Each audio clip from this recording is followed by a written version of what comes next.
More is known about the universe than the depths of our oceans. Man has been exploring the world for thousands of years. But as far as exploring the oceans, he might as well have been wearing a blindfold. For one man and his young daughter to explore the planet is simply unheard of. In an age where overwhelming advertising and corrupt politics are being beamed directly into our homes, where the truth is so convoluted it feels like you're drowning in a deep pool of lies. Our dreams are easily suffocated, and where more often than not we fade into the noise of society. When following your dreams is considered obscure, when thinking outside of the box is discouraged. We all must discover and forge our own path.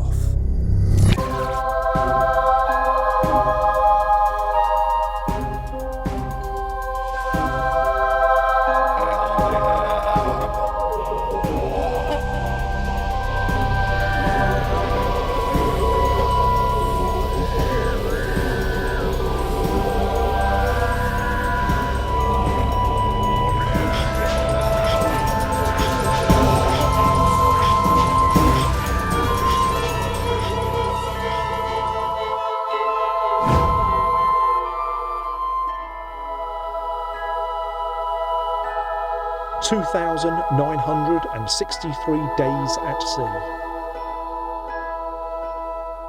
56,000 miles executed. Countries explored, 27. Years at sea, 9.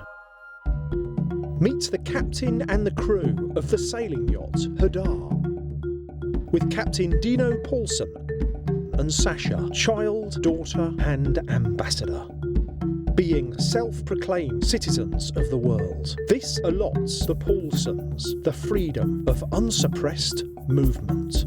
They have currently explored their 39th country, with over 80,000 nautical miles, all with their sailing yacht Hadar. That's water under the keel, as they say, with the drive, ambition and the unwavering determination to navigate the world's oceans.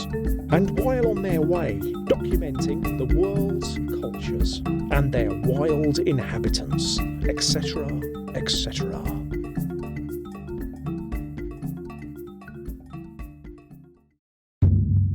"500 miles off the west coast of Mexico, the heat exchanger, a vital component of the transmission, fails.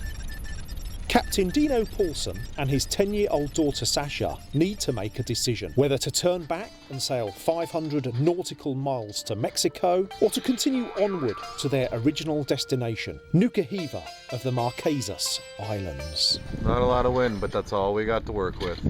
After much contemplation, they decide to continue forward to Nuku, where they hope the situation can be remedied. Last night, about 3 in the morning, I discovered my transmission started slipping, so I went and checked it out. It was drained, and at the bottom was a milky substance, which means my heat exchanger is mixing the water and the tranny fluid. Son of a gun. The copper tubing in the heat exchanger housing has corroded, allowing salt water to enter the transmission, and the only way for this problem to be remedied is to put into port with the proper repair facilities. We're at 1544 north by 111.5 west. Their passage has been severely delayed due to a lack of wind and no engine. They only have 5 days of fresh food left. The Pacific Ocean, meaning peaceful sea, is the largest expanse of the Earth's oceanic divisions. It expands from the Arctic to the north and the Antarctic to the south. At 165 million square kilometres, or 65 million square miles in area, it's pretty big. This portion of the hydrosphere covers 46% of the Earth's surface. The Pacific is the most volcanically active region in the world and is home to the Ring of Fire. A lot of people think it's a very long voyage, and it is, and it's fraught with hazards and reefs and weather. Until you face all these things, you don't know if you can kind of deal with them. If you're of a nervous disposition, it's not the lifestyle for you, because it puts you very much on the edge. With the engine kaput, Hadar is restricted just to her sails, but she is a sailboat, so they should be okay as they make their way to Nuku Hiva. We've got some wind, woohoo! Got about 9 knots of wind. We're completely stoked. Yes, buddy. Give us another 10 knots, come on, another 10 knots of wind. The silence and camouflage of Hadar's keel gives the Dorado fish a temporary sanctuary. This is another creature only found in tropic and subtropical waters, a pelagic fish. They seem to shadow the Hadar as Dino and Sasha make way. Looks like the crew will not go hungry. April the 25th, 2011.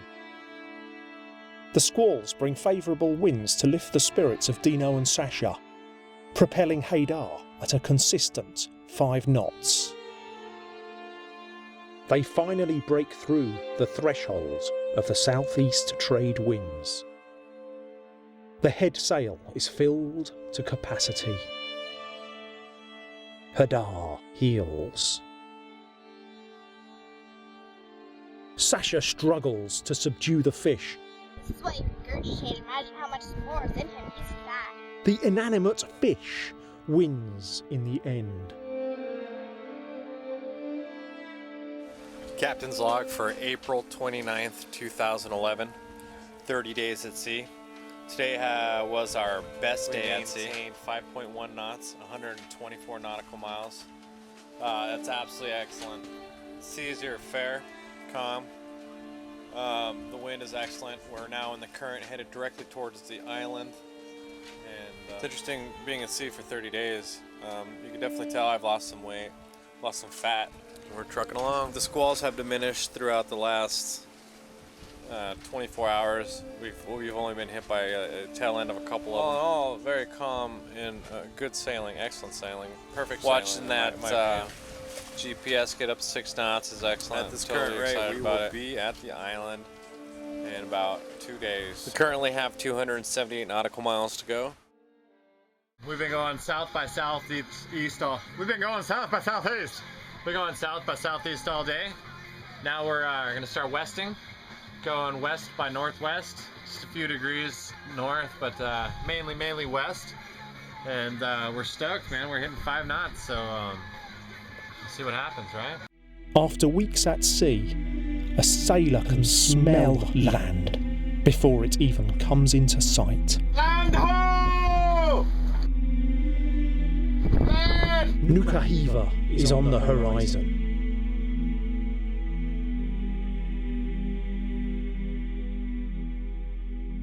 What do you think about seeing land after 31 days and 23 hours at sea? I think it's going to be a good opportunity to walk. We're 23 miles away from the island right now. It's been doing this squally crap every morning, but this brought us here to the island. We're here, and we are stoked. Marquesas Islands. Both North and South Marquesas, translation meaning the land of men. Nuku Hiva is the largest island in the Marquesas.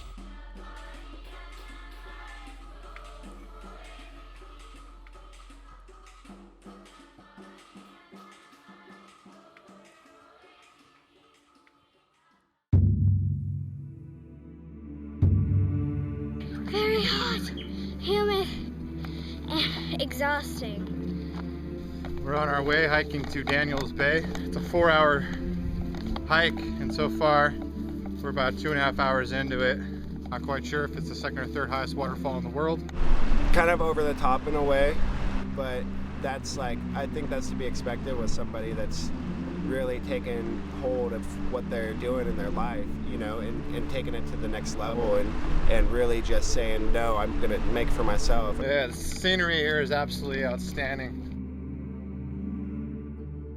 Walking along these trails, being inches away from certain death, sheer cliffs. I wish, you know, you could just transcend through the television onto this island with me in Nuku, Hiva, but unfortunately you either have to fly here or sail here. It is said the spirit of tattooing comes from French Polynesia. We are in the Marquesas, and I am getting some Polynesian art. This represents the man. Huh? The man is no fear. A goal for you and your life to travel around the world, and it represents Marquesas. Marquesas. You come here. Okay, coming to the Marquesas. Yes. You are a man. Huh? You are a man. War. You are A warrior. Warrior. Yes. Okay. You are warrior. Gotcha. Warrior. Excellent. Merci beaucoup. Doria. Doria. After the thrill of stepping foot on dry land had subsided, the first order of business was to locate and replace the broken heat exchanger. Dino soon found that was easier said than done when local mechanics found his request rather amusing. So they decided to press on regardless to the Timor Islands, 560 nautical miles away. 1 month after Dino and Sasha left Nuku Hiva, Stefan Ramin, a 40-year-old German, was lured into the forest and believed to have been eaten by cannibals. Behind me here is the island chain known as the Timor Islands. We're just outside of Rangiroa. We had to heave to and reduce sail. Well, we've reduced sail right now. We're about to heave to. We're 11 miles out. Dino is now faced with 5-knot currents ripping out of Rangiroa, the largest atoll in the world, making sailing without a motor particularly challenging, with no room for error. So we need to wait for that obviously to subside, which will be 12 o'clock. We'll be able to go in. It's just there right in front of us. I could see it. I could see the atoll. We've just been waiting. It's been a 6-day passage now. I wanted to be able to say 5 days and 23 hours, but we did make the 6 o'clock tide, so bummer. Entering the channel of Rangiroa, accuracy is imperative. With the slightest mistake, they could end up on the reef. Dino guides Hadar effortlessly through the channel. We're standing here at Rangiroa on an island in the middle of the atoll. Absolutely amazing place. The wind's blowing 20 knots, bars ranging at about 4 knots. The swells are breaking. Welcome to the atoll of Rangiroa. The water in many areas is just crystal clear and absolutely beautiful. We're walking along a trail right here, which is centered right next to the town. I don't know anything witty to say. I don't have anything witty to say. After a brief stop on the atoll to replenish their supplies, or to use sailing parlance, provisioning, with no luck finding the elusive heat exchanger, Dino and Sasha depart Rangiroa of the Timor Islands and head to Tahiti of the Society Islands, where they still cannot find a heat exchanger. So they continue the search heading north through the Society Islands to the island of Huhini, where the local boat mechanics laugh and tell them to head to Bora Bora. So off they go. Fish after fish, trial and error. Sasha now seems to command control of the large bullhead Dorado. On approach, engineless, high winds and seas, the skill of even the most seasoned sailor is put to the test. We just gotta put up our high wind sails and hope for the best, hope that it just stops. I mean, just hope that it's a big squall line or something, so we'll see. With Hadar only capable of a maximum safe speed of 7 knots, Captain Poulson sets a small, strong sail to tackle the high winds, which relieves stress on the apparatus. The seas have calmed. The unrelenting bombardment of squall after squall appears to have lifted. The miles drop off one by one. People find it easy to just pick a job and live through a mediocre life, you know, and have everything predetermined for them. But Dino is kind of just a go-getter. He's a focused man. Prodigy sailor. He's always been kind of the, you know where he's at, like, but you don't really know where he's at. So he could be anywhere. That's what I like about him. You know, he just never really seemed to conform to the norms.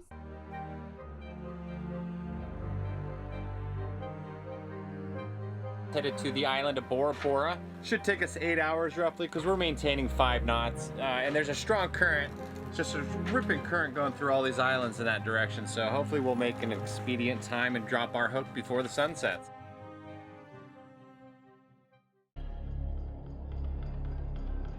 Fair winds and shore seas, driven by a 1.2 knot current, delivers Hadar and her crew to the harbour of Bora Bora. Inviting, fascinating.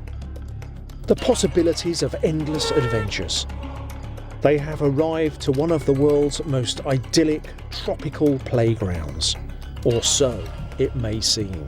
Bora Bora was really just overrun with tourists, but in the spirit of adventure, they head off to scale the highest peak of Bora Bora. Formidable sheer inclines put Dino and his mates to the test. By the time they reach the summit, exhaustion kicks in. This definitely is not for the Club Med type. Humidity plus multiple 20% inclines equals fatigue.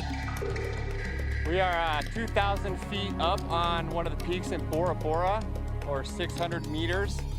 It's an epic hike. It took lines and, well, a lot of patience and sitting down and resting. It is almost a straight vertical rise. You're looking at the one path into the lagoon of Bora Bora. With a bit of good fortune, Dino and his mates stumble upon a local farmer who introduces them to the local culture. Isn't it amazing, the similarities? I met some farmers here in Bora Bora, and they said to choose any plant I want, and I get to pick it myself, so I'm going to go ahead and pick this one right here. In Bora Bora, fields of herb. Everywhere through Polynesia, it's really popular to have nice plants. Fantastic, it's part of their culture. This is the plant I chose. How much did you pay for this? 10,000. And I'm not sure if I can actually put this in my film, but it'd be really cool if I could. I mean, you always have some times of apprehension, you know, wind's not right, you got rolly, rocky seas. Be prepared and be careful, but you don't have to be afraid. It really tests your patience and your strength to its maximum.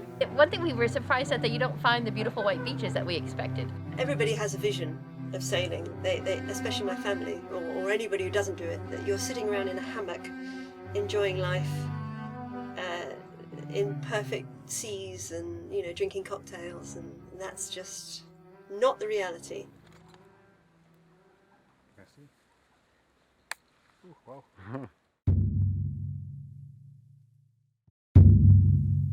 Behind us you see the island of Bora Bora. We spent a week there, and now we're getting underway to the island of Palmerston, which is 660 nautical miles. You know, one thing to be aware of in French Polynesia is how unrealistic the money is. In the terms of, say, what you purchase, what you're paying, you're not getting the value of what you're actually paying. You pay, say, $6, $7 for a candy bar, when the actual value of a candy bar may only be $1. Well, we're in our second day, headed to the Cook Islands. We've done about 150 nautical miles. It's an excellent day, excellent sailing. You know, it's nice, it's calm. You know, nothing extreme, nothing heavy. All in all is well. We've been under full sail this entire time. We're about 20 degrees off a point to the island, but you know, that's all right. I expect the wind to be shifting here tomorrow or the day after tomorrow, so we'll see what happens. Getting closer to Australia, moment by moment. You know, we've been in the South Pacific now for over 3 months and voyaging across it, making good time, making good distances. At our current pace, it's going to take us 7 days to get to the island, 7 to 8 days. We're hoping that we can get there quicker, but with this current wind, we're only averaging about a 3.2 knot average. So we're on our way. We're ninja styling here. Ninja styling stylists. All right, the Hadar and all the South Pacific and everything that it has to offer.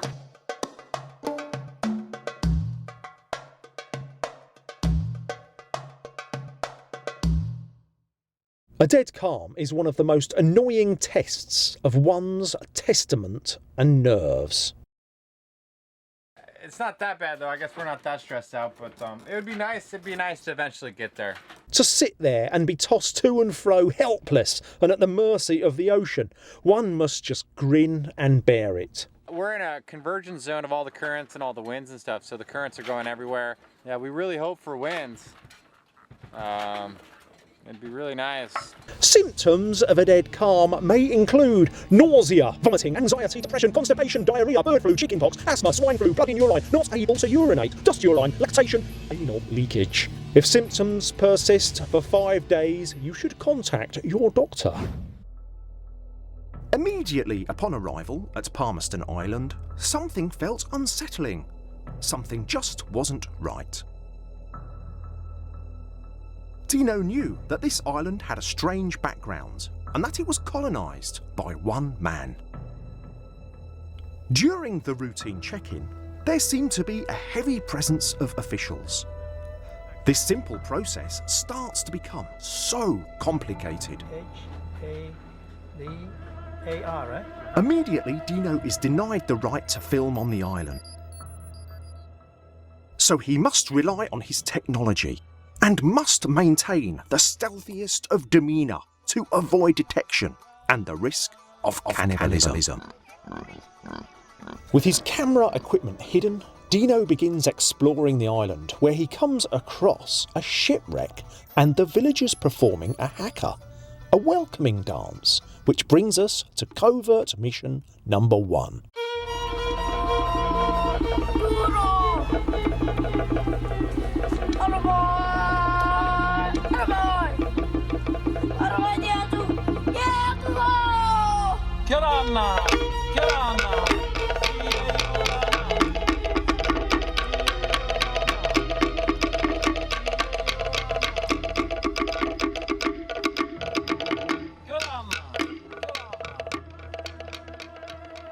Surreptitiously capturing the event on camera. As they watch the dance, Dino is reminded of the story of Robinson Crusoe, the romance of a tropical island and a recent shipwreck. Which brings us to covert mission number 2, the Frank Conway story. I thought we were in big trouble, probably dead. On a strong breezy night, the mooring line that we were tied to parted, which let the boat come loose. At 3 o'clock in the morning, she had drifted over near the reef and got caught in the surf, which crashed her on the coral reef. So the sound of your boat grinding. crunching and grinding must have been pretty horrific. Yeah. I was sound asleep, but I felt the boat lifting and then coming down the wave and then just with a huge crash on the rocks. Yeah, it was awful. Sounds like someone in great pain. But each wave came in was just as big as the one before it, and it pushed us more forward than we were able to gain backwards, so we were just losing ground. So I ran forward to see could we go forward and maybe get over the reef to the other side, but it's just all rocks in front. I heard the prop break, and so now there was no prop, no rudder, and the big waves were crushing us. So then I went below and called a mayday. It was taking on water almost right away. When I went back below the second time to call the mayday, I saw the bilge pump on, which meant that there was water coming in somewhere. I think it was in the bow. There's a clean hole right on the bow where she hit. And so I think that was maybe even on the first contact. You're shipwrecked on a tropical reef in the middle of the South Pacific. Yeah, living in a grass hut and in a place that's totally different than anywhere else in the world. So yeah, it's quite remarkable. With Dino and Sasha unwilling to risk the potential possibility of becoming shipwreck victims, he decides to leave the perverse society of Palmerston Island immediately. We're maintaining a good solid 6 knots. We're still in the lee of the island. We're expected to hit 15-foot swells, but you know, whatever, the spread's supposed to be pretty good. It's supposed to be a 15-second spread, so it's not that big of a deal.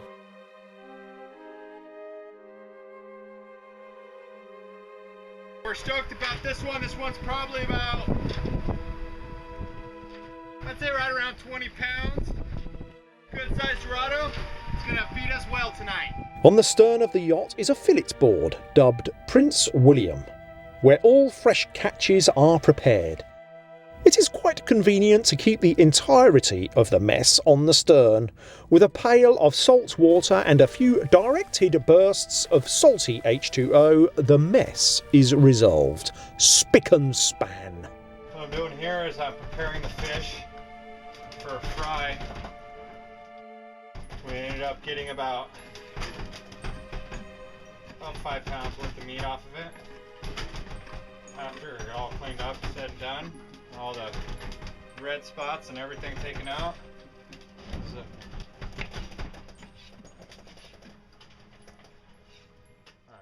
behold the coconut, behold the coconut.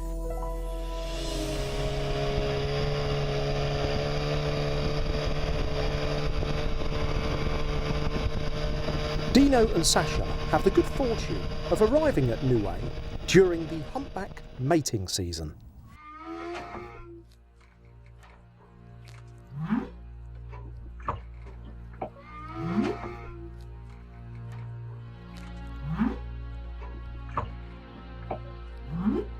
Niue is a raised coral atoll, one of the world's largest coral islands.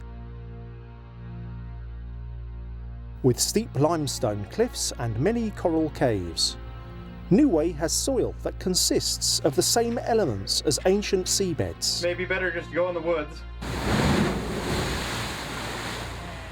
It is believed it was formed by an endothermic upwelling in which volcanic heat draws up water through porous coral 120,000 years ago.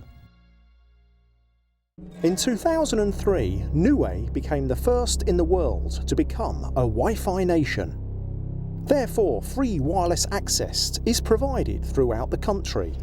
We are on the island of Niue, walking around here, getting our bearings. About to go to the yacht club to use the internet. This is the only place in the South Pacific where there's been free internet, so we're pretty excited about that. Geographically speaking, it's definitely one of the most remote places on the planet. You're 2,100 miles away from Australia, you're 1,500 miles away from New Zealand, and 6,000 miles away from the United States. Captain James Cook was the first European to sight Niue in 1774. He named the island Savage Island. Legend has it, Captain James Cook had attempted to land 3 times. The natives that greeted him were painted in what appeared to be blood, but the substance on their teeth was a native banana called hula hula.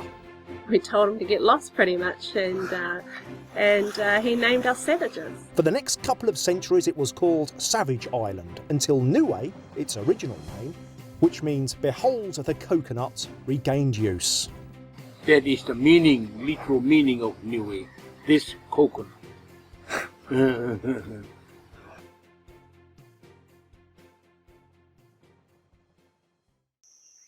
Coconut crab, also known as the robber crab or palm thief, can grow up to be 3 feet in length from leg to leg. Well, these are just some hermit crabs. Yes. In Niue, it's called a pulo. At the back here, I tied a knot so the coconut wouldn't really get dragged away when the unga comes. And this hole over here, well, it has to be small so the unga will take time to get its claws in there. Coconut crab cannot swim and will drown if they are submersed in water. It is closely related to the well-known hermit crab and has characteristics that are similar to one another. They have an opportunistic organic diet. They can climb, pick, open and eat the coconuts and the coconut flesh. hence the name coconut crab. So you guys export these crabs? No. It's just for families who are living in New Zealand. They are a highly prized hunt, so they are on the endangered species list.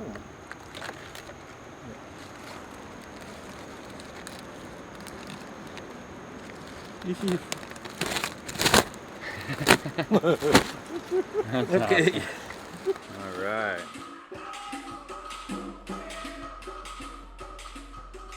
With limited time to explore, they head to the loading dock to begin the procedure to launch their dinghy. The process begins with levers, pulleys and switches.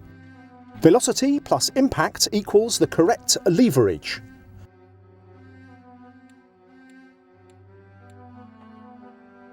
Just after a few attempts, the correct formula makes itself obvious. After provisioning and time passed on the island, they set sail for Fiji. Batten down the hatches. A sailor in all circumstances must be well attentive to his vessel, through the highest swells and the lightest winds, the thicker squall to none at all. Failure simply cannot be tolerated.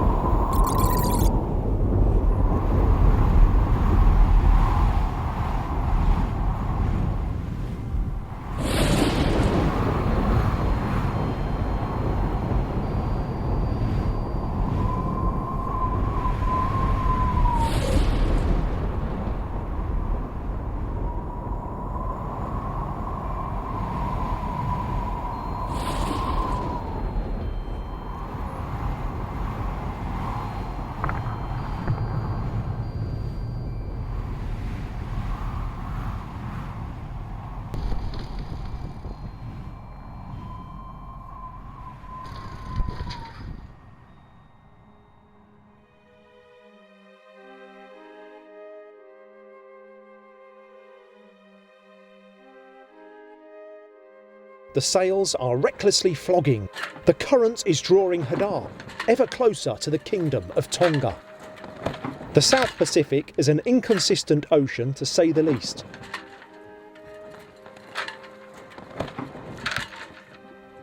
At least the ocean offers up sustenance for their final night on their way to Fiji.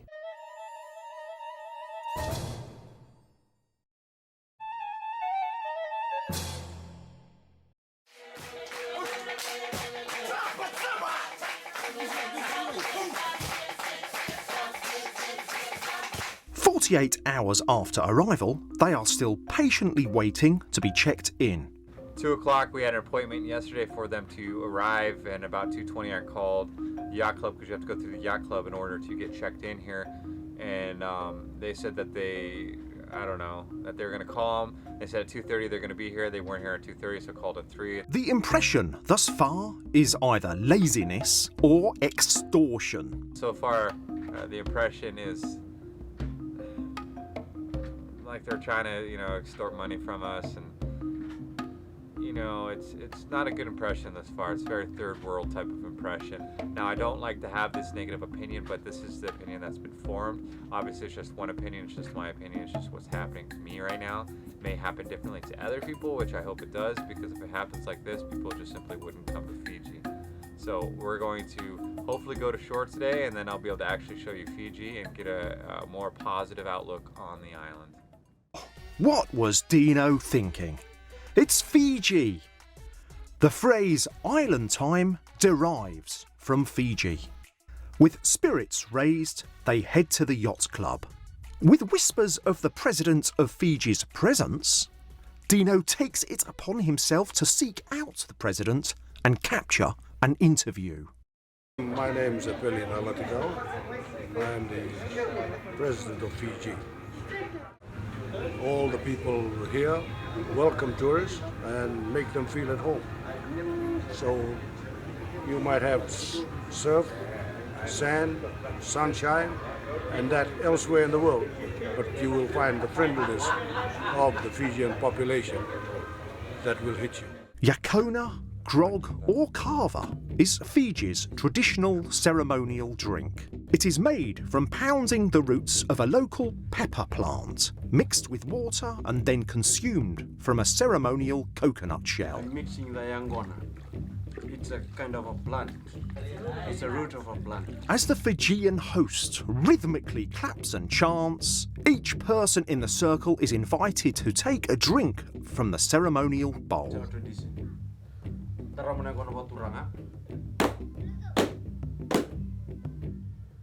I have to take the first bowl. I do. Yes. Perfect. Kava has a mild sedative effect. Fijians call it relaxation. Bula. Bula. Your tongue and lips will go numb, as if you rinsed your mouth out with topical Novocaine. I just now realized that my tongue is going numb.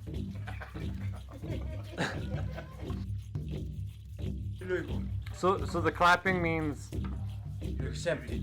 you're accepting what's going on. Yes. Okay, and the taki is like I acknowledge you. Yeah. Okay. Just drink it all, Sasha.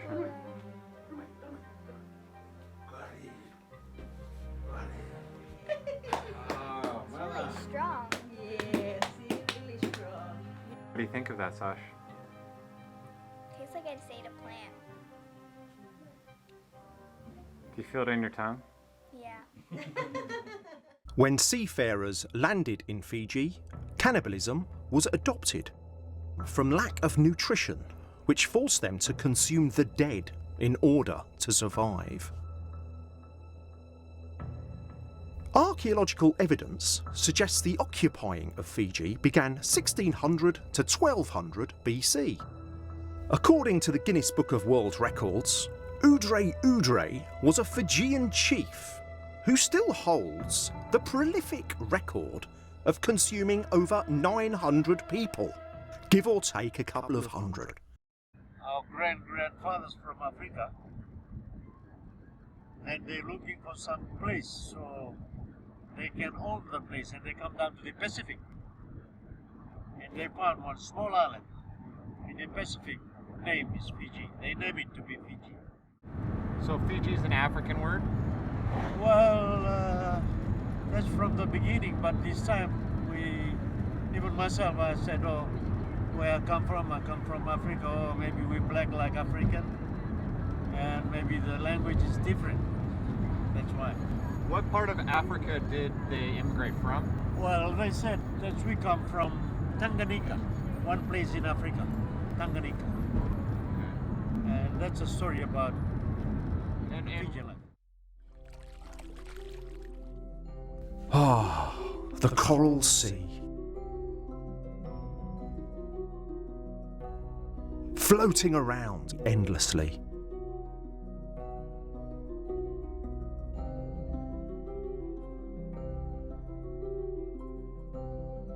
But here, there can be no energy wasted.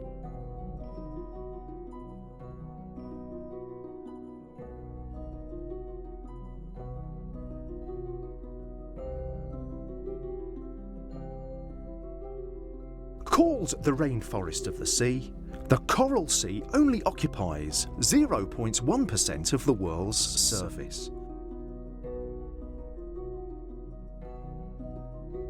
Due to the lack of nutrition in the South Pacific, they have bound together to create one of the most extraordinary biodiverse ecosystems on the planet.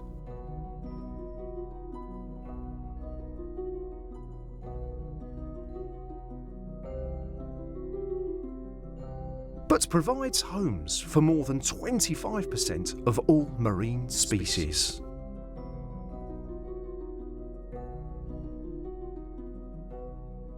The Coral Sea, as fabulous as it may be, the warmth of the Fijian people, and the fact that Dino and Sasha were not eaten, sautéed or fried.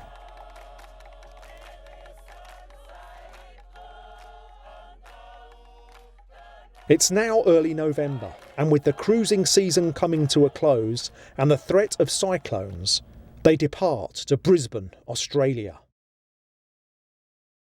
Sun's going down. We're leaving Fiji behind. Fiji's a very interesting place, very diverse. The people are definitely worth getting to know. A man once said to me, he says, you know, when you come to Fiji, you don't need any clothes, any food, nothing, because the people will just take you into their homes and feed you.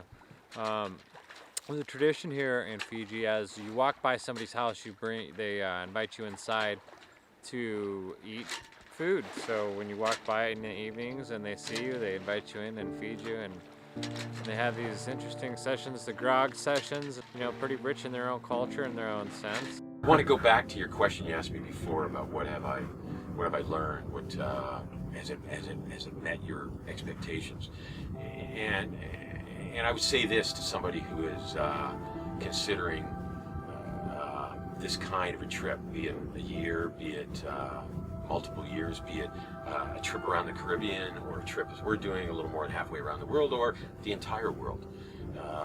It would be to make sure you have a good sense of your strengths and weaknesses. You can't really have an itinerary when you come out here. You go when you can, and when much of Mother Nature says you should.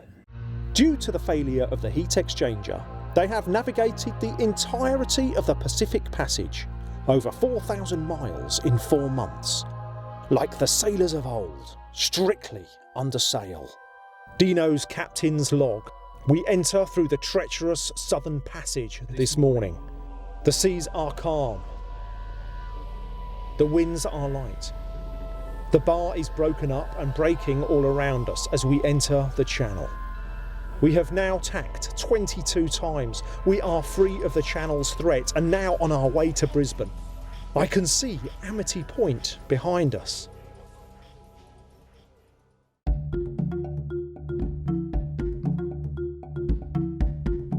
"6 p.m, they drop their hook outside Brisbane Channel.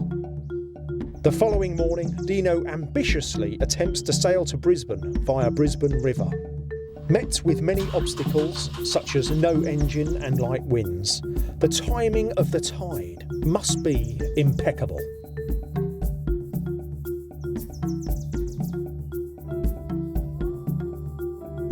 The epic hunt for the heat exchanger finally comes to a conclusion. With $233 and a simple install, they finally have the ability to use the yacht's engine.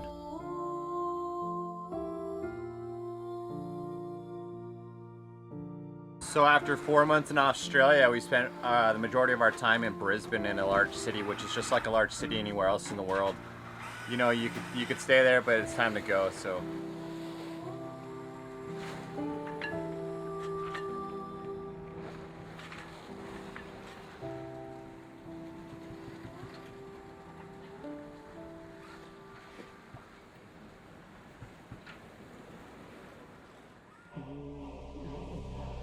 We are here in Australia at the Whitsunday Island group on the island of Whitsunday, standing at Whitehaven Beach, which is the purest silica beach in the world, 99.8% pure silica. Early European settlers gave the monitors of Australia the nickname goannas because they thought they closely resembled the iguanas in South America. Monitors are predators. They consume lizards, birds, insects, eggs, and the animal that laid the eggs. They do not discriminate what they eat. Alive, dead, or rotting alike. All is fair game.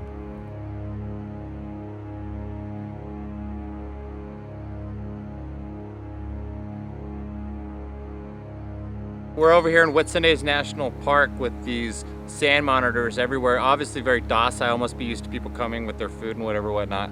But pretty amazing, if that gives you a scale at all how big these things are.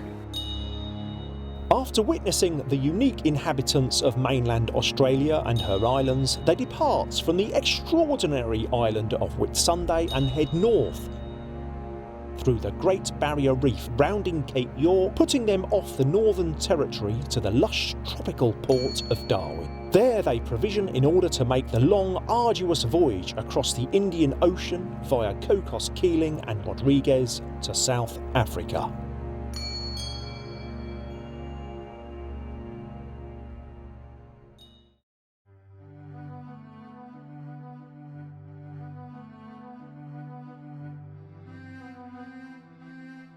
The Timor Sea is a stagnant body of water, with very little to no wind at all.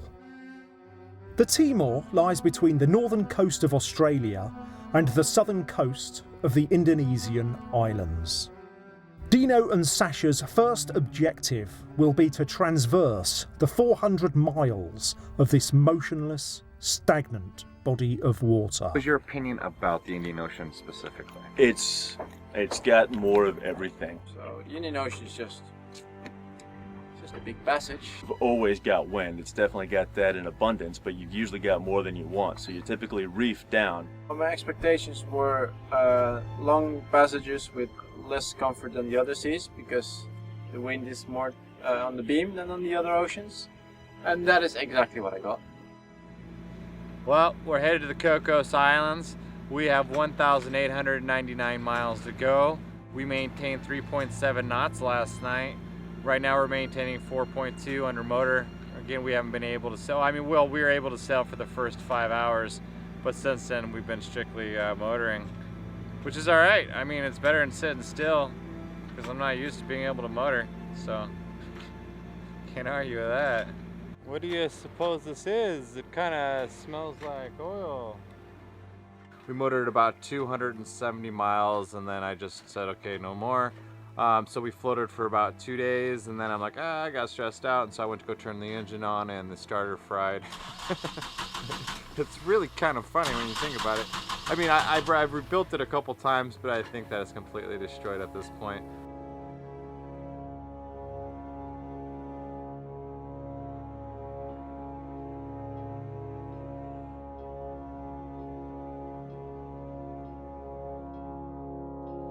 It seems like Murphy is playing a game of prevailing winds.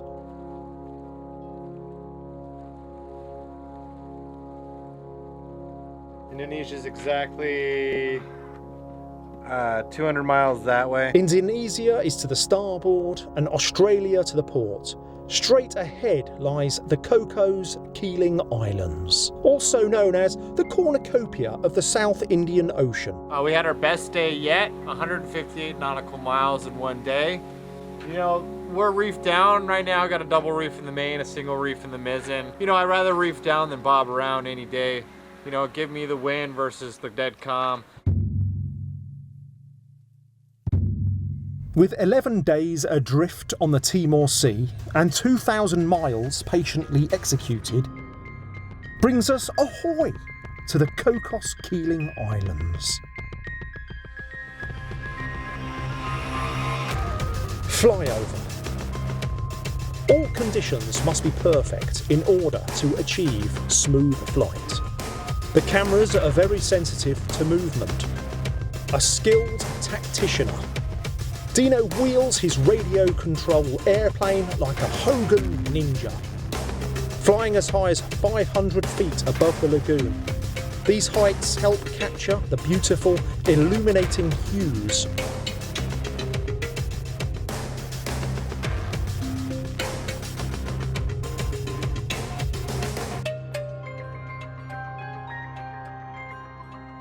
Most atolls are located in the Pacific Ocean. Atolls are only found in the warm water of the tropics and the subtropics. This island is Prison Island. Raised atolls provide shelter from storms and strong currents. This provides a perfect environment for the endemic species of flora and fauna.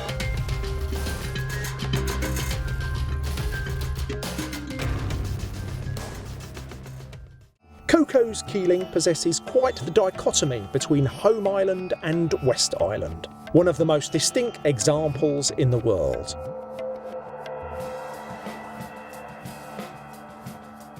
Cocos Keeling is a beautiful, picturesque island, to say the least.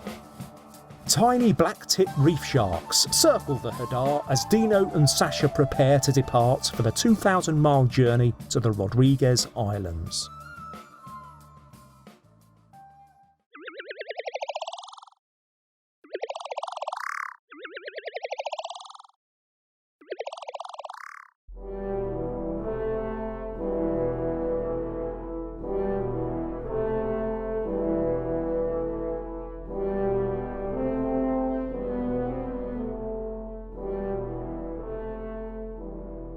This is the lure I've been using since 2003. A simple bungee cord, a couple pieces of lead, and a hook, and it catches a Dorado every single freaking time. Little Dorado, staring at us. He's like, dang, you're gonna eat me. I know he's looking right at me, he's eyeballing me right now, and we are. You're gonna be good. You're gonna go in our belly and make us healthy. 4-metre swells rock Hadar like a giant, angry cradle, with wind gusts well exceeding 35 knots, creating a consistent average. Their progress is ideal, being well over midway to their destination. Dino and Sasha are ecstatic about their passage from Cocos Keeling to Rodriguez. 2,000 miles achieved in a fortnight. Hadar's best average. We're doing great. You know, well over halfway now at this point, and we're excited. It's all downhill from here. You know, the first 1,000 miles is uphill, and then you go downhill from there. And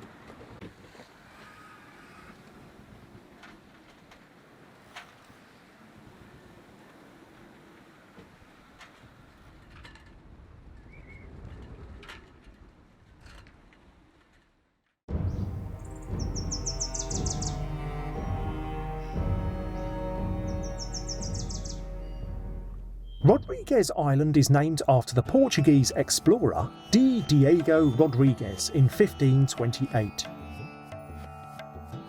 Rodriguez is an autonomous island, meaning it has freedom from external authority.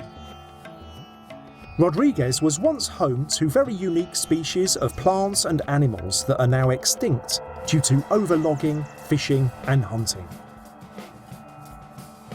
The location and isolation of Rodriguez gives this island its own microclimate, a mild, idyllic, tropical maritime climate with persistent trade winds blowing all year long. It's one of the islands where the old sailors ate all the dodo birds, so they're completely wiped out and extinct. The first documented mention of the dodo was by the Dutch sailors of 1598.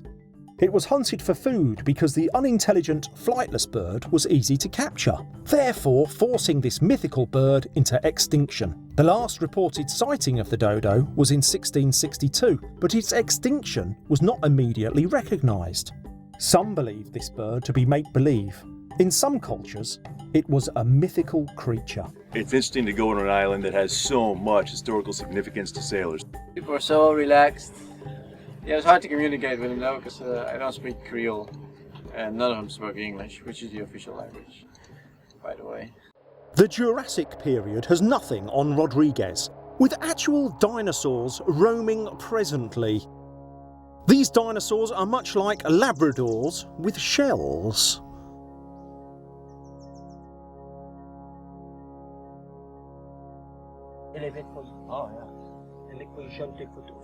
This is the largest turtle here in the sanctuary, 240 kilos. His name is Matt, and he really enjoys to be pet under his neck. How old do they get? 250 years. Wow. 250 years. It's a little bit longer than us. Few islands are home to the giant tortoise. The giant tortoise's weight can be in excess of 660 pounds. This rare colossus is only found in the southern hemisphere, inhabiting select islands in the 3 major oceans, reaching the titanic size of 4 feet in length. With virtually all species extinct or on their way to extinction at a giant tortoise's pace. There are fewer than 150,000 giant tortoises remaining. Giant tortoises once roamed the entire planet, with the exception of the polar extremities. These giant tortoises come from Africa and had died out, leaving only the remaining few gentle giants. When departing Rodriguez Island, one must be keenly aware of the dangerous pyramid swells, created by the Southern Ocean, driven by the massive conveyor belt-like currents. These currents collide into the southern coast of Madagascar with cataclysmic force, which in turn creates a reverberating effect, This recipe for disaster creates the deadly giant pyramid swells, known to have sunk myriads of ships and their seamen.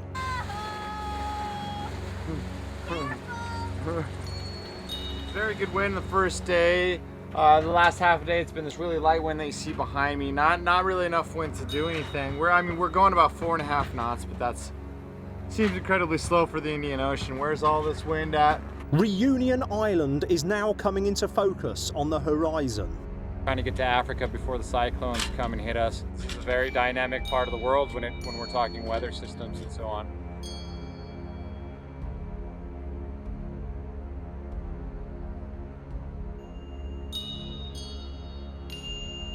It's not a nice passage. Lots of waves coming from directions we didn't expect. We weren't lounging in the cockpit in our bikinis and shorts or anything like that. It was, you know, foulies on almost every day. Drawers popping out of there, the latches. You need a lot of courage. It was a chore. Hard work. Woodwork breaking. Indian Ocean, I don't know, man. It's just another ocean. It's just water. You know, just need food and books. As long as you've got basic skills, basic common sense. No, don't ever listen to cruisers. They're all full of shit. El Capitan Dino has put under Hadar's keel 3,700 nautical miles. Voyaging from Darwin, Australia via Cocos Keeling and Rodriguez Island, now on the doorstep of the cradle of humanity, they can finally relax.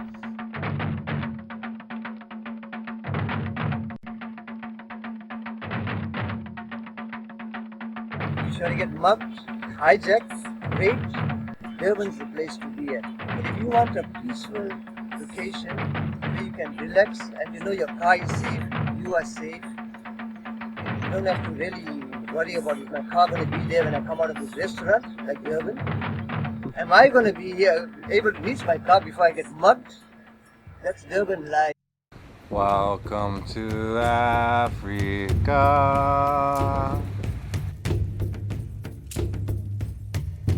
Simonstown provides a perfect shelter for Hadar, giving Dino and Sasha the ability to leave Hadar and head out on South Africa's safaris.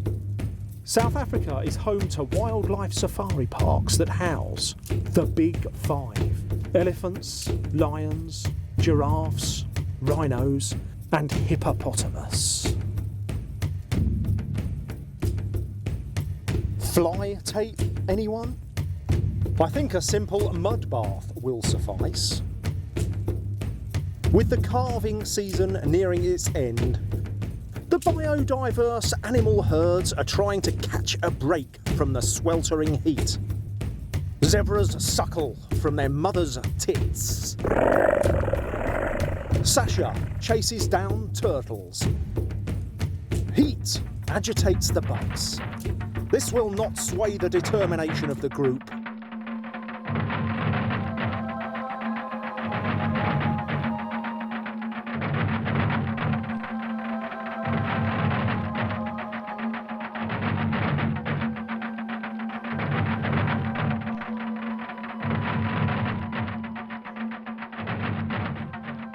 Charged by a 1-ton elephant, Dino doesn't waver, but instead laughs and pleads for more.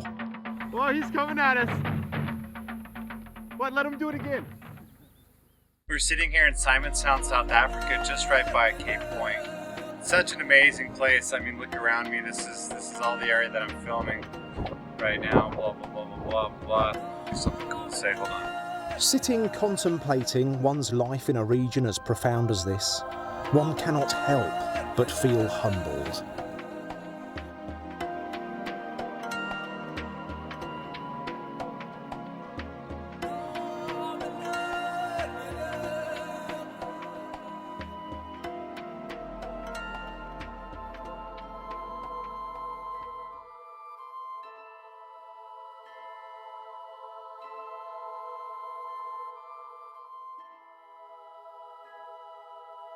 Gravity is imminent. As he wraps his mind around the potential hazards of the Southern Ocean and the Cape of Good Hope, with the understanding that the intersecting currents possess the magnitude equal to 7 atomic bombs, constantly colliding in a symphony of cascades. One cannot help but be humbled. The cooler waters attract quite the diverse body of life. The waters are teeming. Seals and many yet to be identified species swim along with Hadar. Currently, they are surrounded by thousands of boobies. We are literally surrounded by thousands of boobies.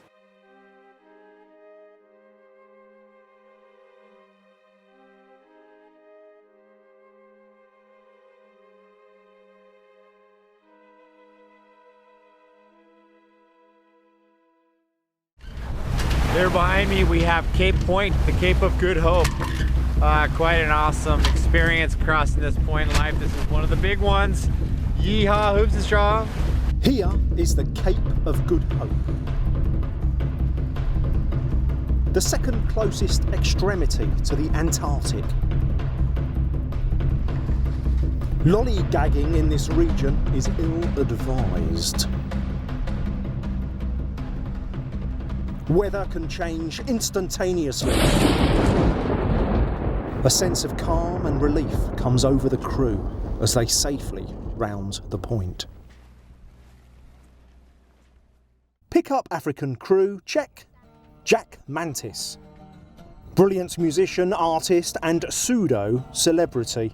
Sailing is the easiest, most secure lifestyle I've lived in as far back as I can remember. I'll take the wild Atlantic over life in Cape Town any day.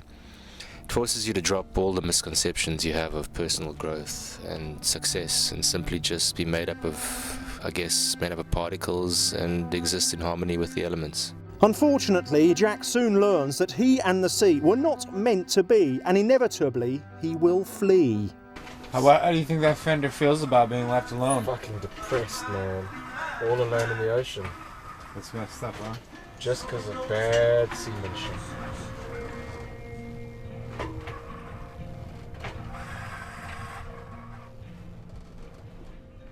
Cold, bitter but cold here at night, that's for darn sure. But so far, thus far, everything's going well, except for Jack's belly.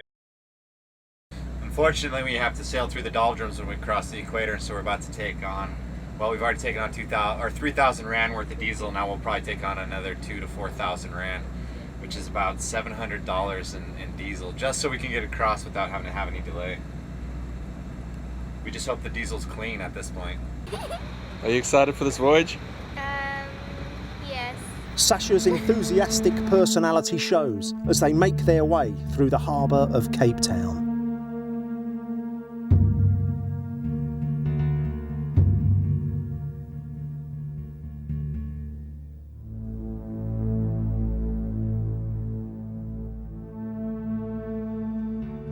Did you get fed up with people? Oh, constantly.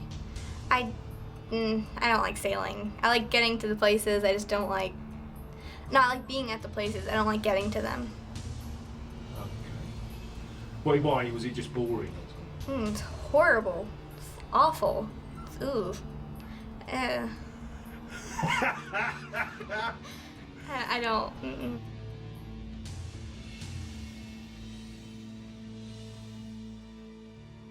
We crossed the border into Namibia about an hour ago, so we are now finally out of South African waters. Day sails are okay, just like maybe a couple hours hopping islands, but actual voyages from one place to another, like a week on a boat is too much. Shortly after crossing the border into Namibia, one of the most dramatic and horrifying events that could possibly happen to a sailor occurs. The failure of the self-steering. They are now deep into Namibian waters on approach to the harbour of Luderitz. With Luderitz the closest harbour to Cape Town. This is the obvious stopping point to redeem the parts needed to fix the self-steering mechanism. So with further investigation, the cause appears to be a broken cog located on this tiny sprocket. Welcome to Luderitz! Vicky, come on! Woo! So, coming here in Namibia, first off, I have to say I don't like the desert. I noticed. So hopefully what happens is we get our part here on Monday and then we can actually depart Lüderitz. We got the mofo part, DHL, 1 week and supposedly 1 day delivery. Cheers. Dino must perform an intensely delicate operation. The slightest mistake could result in another 2-week wait, which they cannot afford. Self-steering is an apparatus used to help maintain a course without the help of human contact at the helm. It is also known as an autopilot. This term is borrowed from aircraft terminology. Some sailors consider autopilot an incorrect name. Self-steering was invented in England in 1745. The sailors back then used a wind vane. The simply modified version is still used in the present day. It's delicate, absolutely fragile sensibilities. You mean at any moment it could completely shatter and fall apart? At any moment,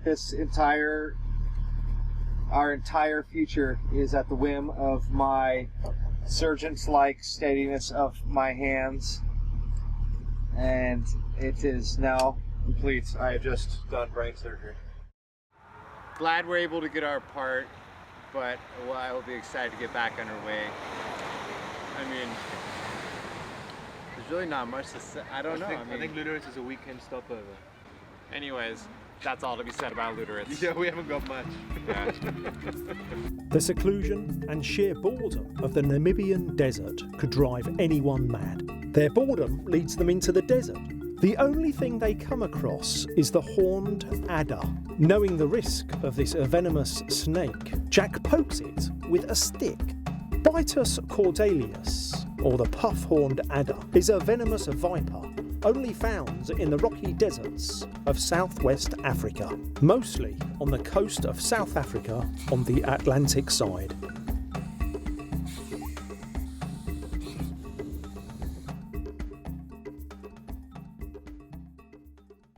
Lüderitz is home to a distant and disconnected industry. When the diamond mines collapsed, the men of enterprise fled without warning, undermining Coleman's Culp, Lüderitz and the surrounding industry.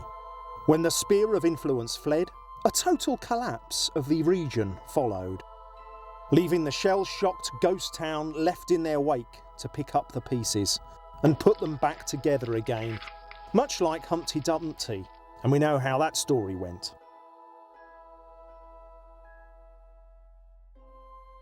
It is time to leave the vast expanse of the Namibian desert and continue on to the greater vast expanse of the Atlantic Ocean.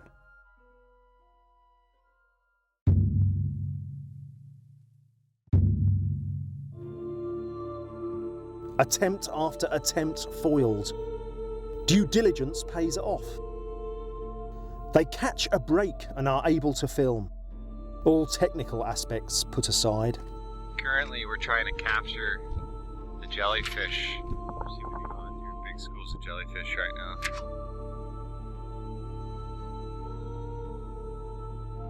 Ecosystems in and amongst themselves.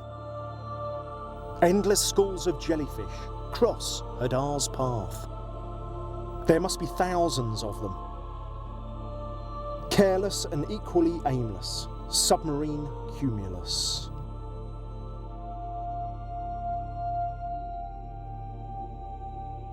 With the jellyfish in perfect attendance and no technical errors. This rare aquatic footage of the jellyfish is a treat.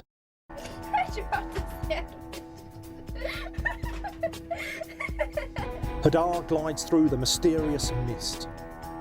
Sasha immerses herself in her own world. Hey, Jack, what do you think we should do with the sails? Which one's the sail again?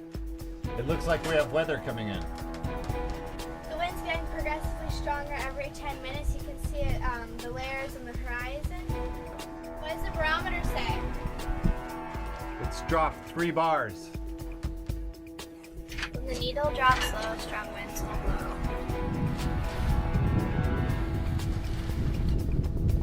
Now we're going to attempt to climb the rat lines in 20. As Sasha skillfully guides Hadar, Dino climbs the rat At lines. the top of the rat lines on Hadar. Complete focus and concentration is what it takes to hold on through 3-metre swells. 30 knots of wind is testament to the captain's ability to hold fast.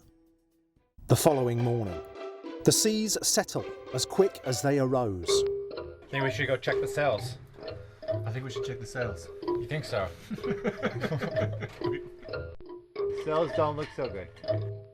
Which one's the sail again? That guy. The big white thing. Yeah. The seas seem seemingly to have a mind of their own. Try to say that 3 times quick. Carefully guiding himself through the rat lines, Dino being an agile and sure-footed lad. His aptitude is at its finest example. Imagine being 1,000 miles from any coastline and acquiring an injury from such a daring, acrobatic feat. Who are you going to call? Ghostbusters? One must be independently responsible. Sasha has become quite a skilled helm girl.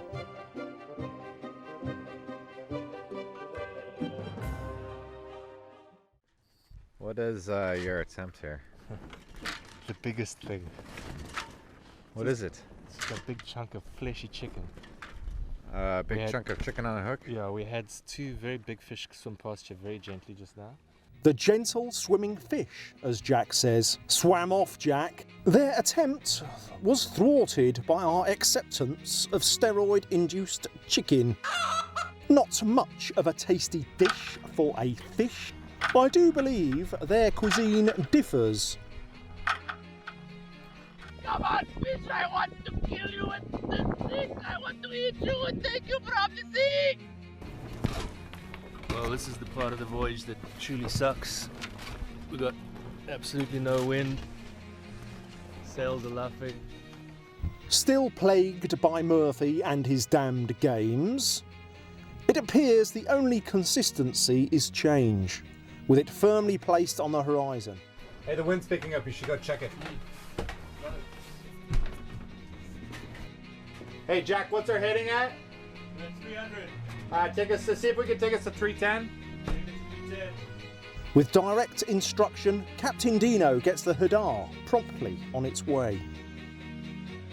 With a little help from the wind gods, perhaps, or whomever it may be. Port control. This is sailing out Hadar. Arrival in port. Come back over.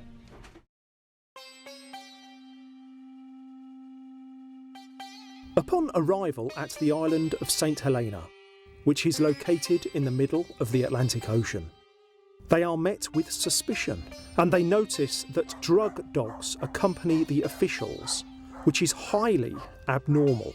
Upon inquiring why, they are told it is because of Simon's Town Yacht Club. They had called St. Helena officials and warned them that Hadar may be used to smuggle kilos of cocaine and an arsenal of weapons. Of course, this is an absolute absurdity. Dino had already dumped the cocaine well before he'd even put into port.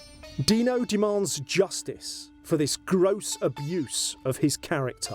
They formed this vicious plot because they thought Dino had skipped out on the last month mortgage payment of $200 US.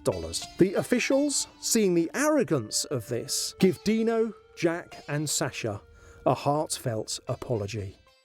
Sailors beware of the profoundly corrupt entity known as Simon's Town Yacht Club. One would be well advised to steer clear of the yacht club of Simon's Town. We're beginning our journey here on St. Helena. The mission is Jacob's Ladder, Napoleon. Minutes of walking onto the island, they are picked up by the Jamestown butcher. He offers to take them to Napoleon. On the way, the butcher offers a keen insight into the life of the saints. My favorite table Sunday is freedom. You know, you come in here with no better than this place. everybody speaks to you, you'll talk and say whatever you you'll say whatever. And I tell you what, nobody go hungry on this island because everybody is always giving one another, you know what I mean. But you go in the big world, if you got nothing, I grew up the hard way, sort of. I say hard, but it was nice way. Just working hard for a living. See, we are running almost organic on this island. You know, in farming, you know, bit of farming we do. But I find now that we must make more use of this land.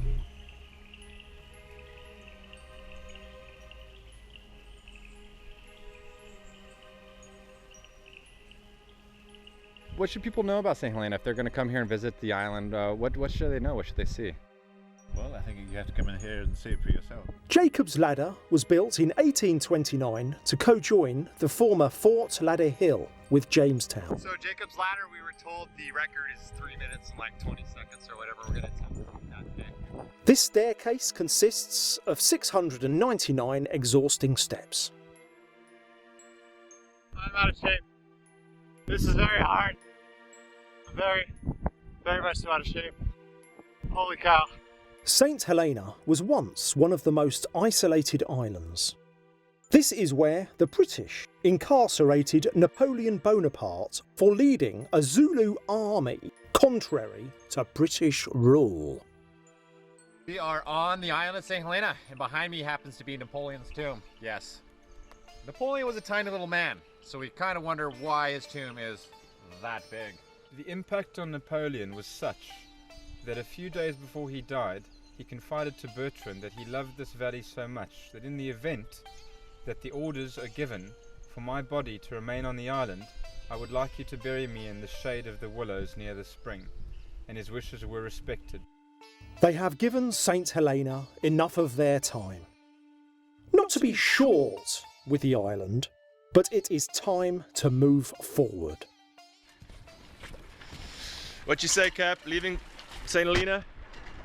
How you feeling? Oh, I feel like everything is smooth, fluent, and efficient.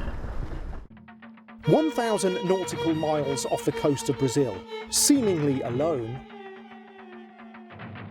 out of nowhere appears a highly suspicious ship travelling at a high rate of speed toward the stern of the Hadar. With an abrupt stop and a 90-degree turn, they begin to shadow Hadar.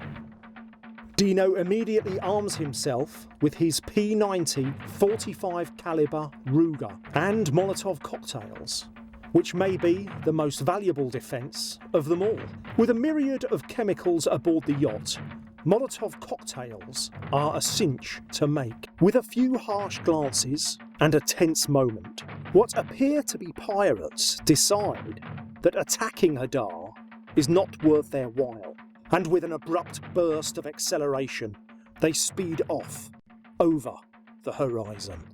Dino and crew, however, maintain a strict watch.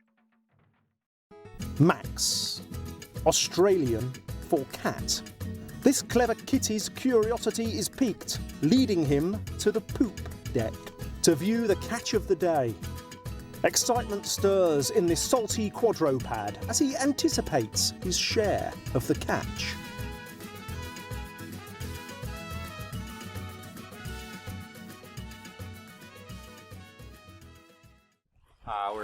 We are 30 miles off the coast of Natal, Brazil, off of Brazil.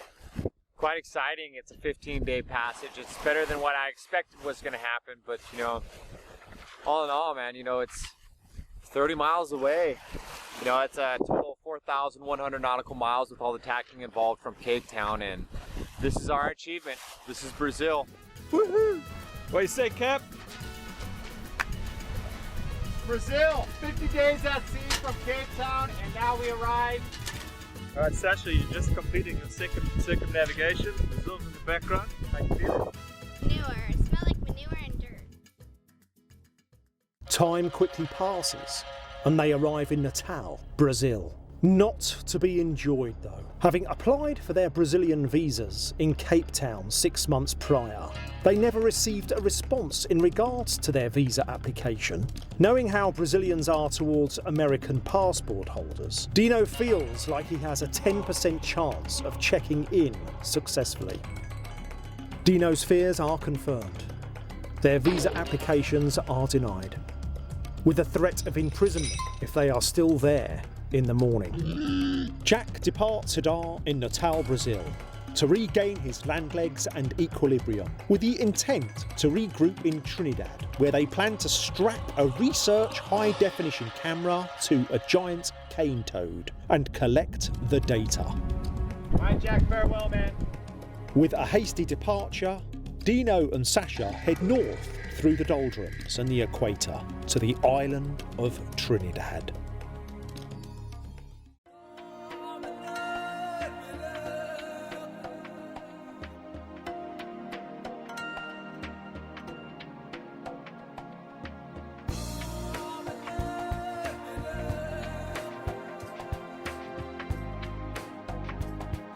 We have just entered into the doldrums, and it is quite nice. Doldrums is an old maritime expression that refers to the parts of the Atlantic and Pacific Ocean that are affected by the low pressure area around the equator. Known as the convergence zone, magnetic middle Earth. This is where the prevailing winds are calm. A low pressure area caused by the centrifugal force from the rotation velocity of the Earth. It's really hard to get water when we're going fast. 0.2 of a mile until the equator. The water looks softer, but I know it's just my imagination. 1/10 of a mile till the equator! Oh look, Sasha, I can see the equator! Can you see it? I think I can. Sasha's in scientific mode, carefully collecting a sample of Middle-earth.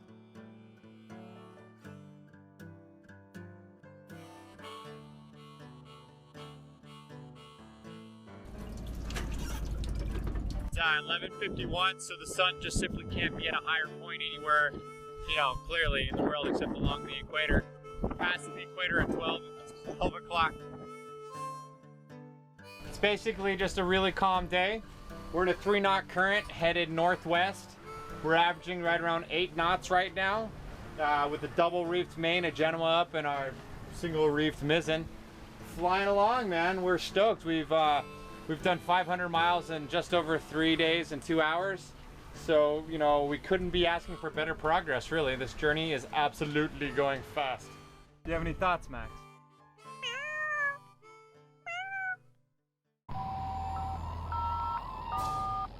Getting ready for a major squall. It's about to hit us. What we're doing is we're anticipating the squall and we're actually reaching down.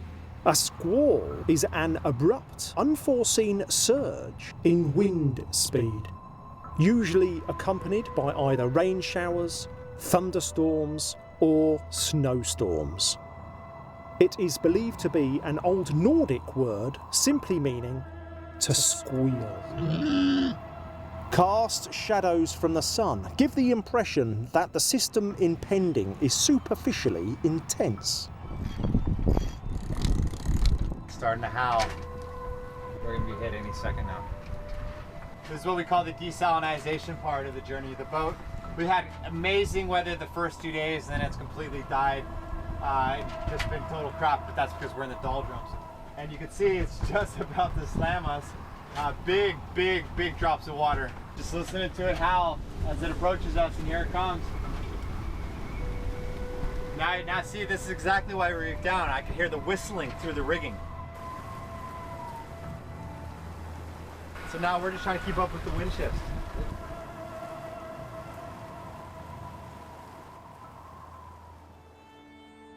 Miraculous as it may be, the squall suddenly subsides. The wind shifts, and then it shifts again. These tales give a sailor a good impression of the magnitude of the system that is forthcoming.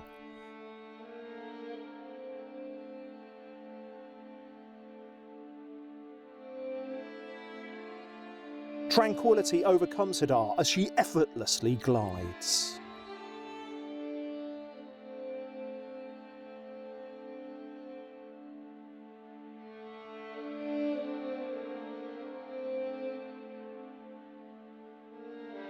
The bow breaks the evanescent hues of the southern Atlantic.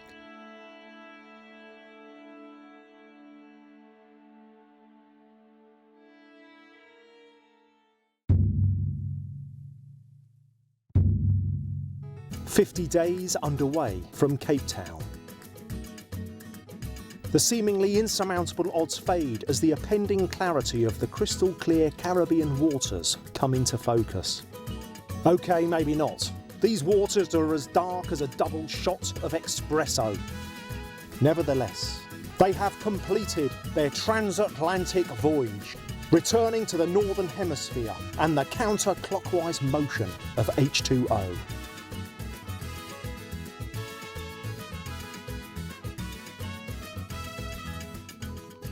It's 15 days and 3-hour arrival, but it's nice to be here. We're in the Caribbean finally, and we are now going through a little narrow passage, so woohoo! We're headed to the port of Spain. We decided to go here first versus Tobago because of provisioning and costs. You know, there's like 5 million people or something on this island, so you know, mathematically things have to be cheaper when there's that much more of a population. 3 degrees starboard. What's our depth? 228. Sasha's mates immediately hail them as soon as they are within a very high frequency range. Want to join us then, over? Okay, cool, we'll see you then, over. Sasha and her mates hit the ground running. It sure is refreshing to frolic in the water after a long passage.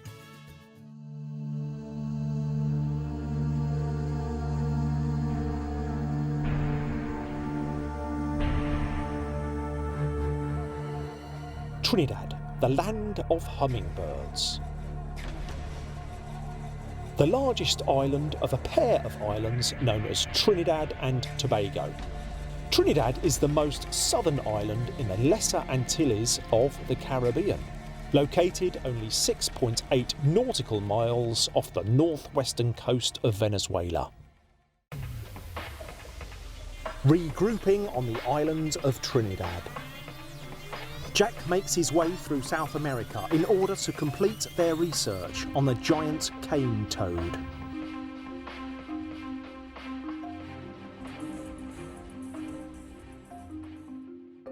We're here in Scotland's Bay on the west coast of Trinidad to observe the most peculiar spectacle that only occurs in the rarest conditions. My colleague will further explain.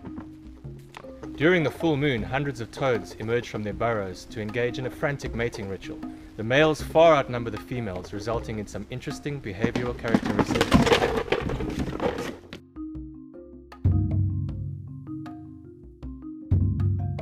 Most research crews would use a turtle or a dolphin, but not this research crew. They strap a camera to a giant cane toad, Rhinella marina. The giant cane toad is a truly peculiar creature. It is genuinely Earth's toad. The cane toad is native to South America and was imported throughout the oceanic islands, including the Caribbean and as far south as northern Australia, eating both living and dead matter. This appetite fuels its large size and its prolific breeding. These toads can weigh as much as 6 pounds and can get as long as 15 inches, measuring from the toad's snout to the toad's dirty bits. The toad has poisonous glands, and the young tadpoles are extremely toxic to the majority of animals if eaten. Some countries have used the cane toad for agricultural pest control because of its voracious appetite, but in turn is now considered the pest and a nuisance, and has become an extremely invasive species. The genius of the toad cam. Dino, Sasha and Jack watch helplessly as their camera equipment escapes and vigorously hops away. The signal weak and barely transmitting. Batteries not fully charged. The limited capacity of the homing beacon finally fades to absolution.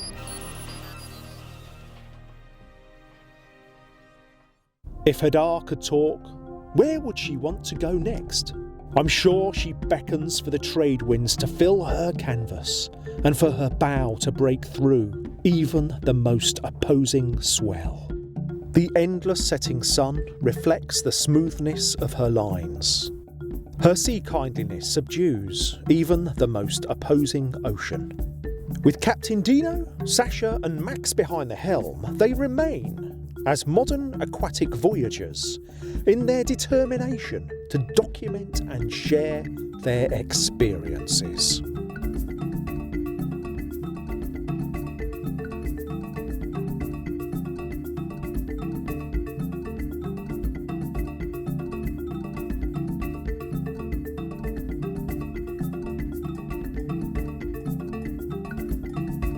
I'd like to see him get into a city and stay there and integrate himself. He's never gonna stop. He's not gonna stop until he dies. So what do you think his ultimate ambition would be? To just understand life. Wow, what a freedom. It's really powerful and very respectful. Don't stop here. This isn't it. He's too young. Out at sea, there's definitely that something could go wrong at any moment. For someone who's not used to it, it'd probably be like, we're gonna die, but I'm used to it, so it's not scary.